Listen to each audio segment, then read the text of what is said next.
James K. Polk was the 11th President of the United States, serving from 1845 to 1849.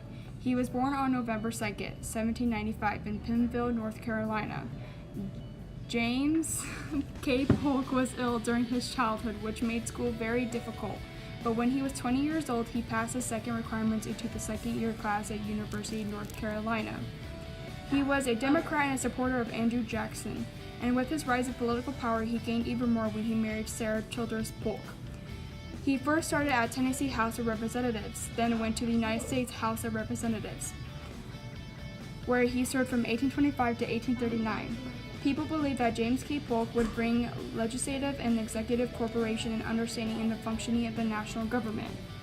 A thing he did good was James K. Polk fulfilled all of his campaign promises, meaning during his administration, Polk acquired California from Mexico, settled the Oregon dispute, lowered tariffs, established a sub-treasury, which he did all in one term. One bad thing he could have been, seen good or bad, is how he believed in the manifest destiny.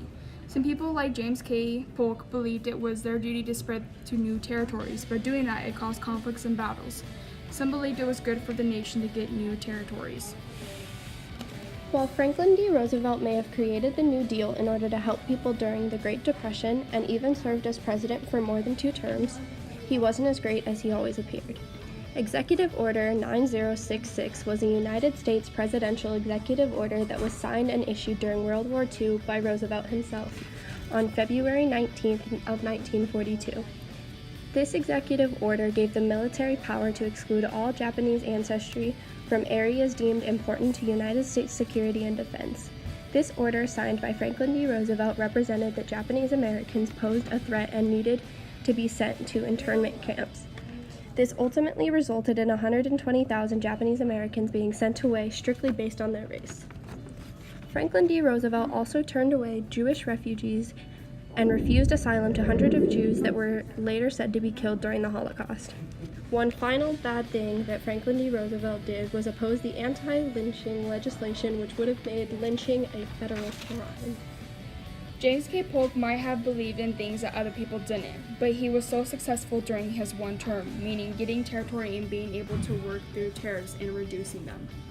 Thank you.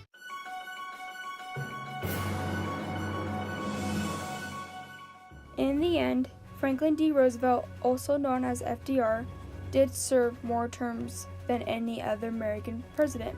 However, during his many years of being president, he was involved in multiple good and bad events that were significant in American history, like leading the American citizens through Great Depression and World War II.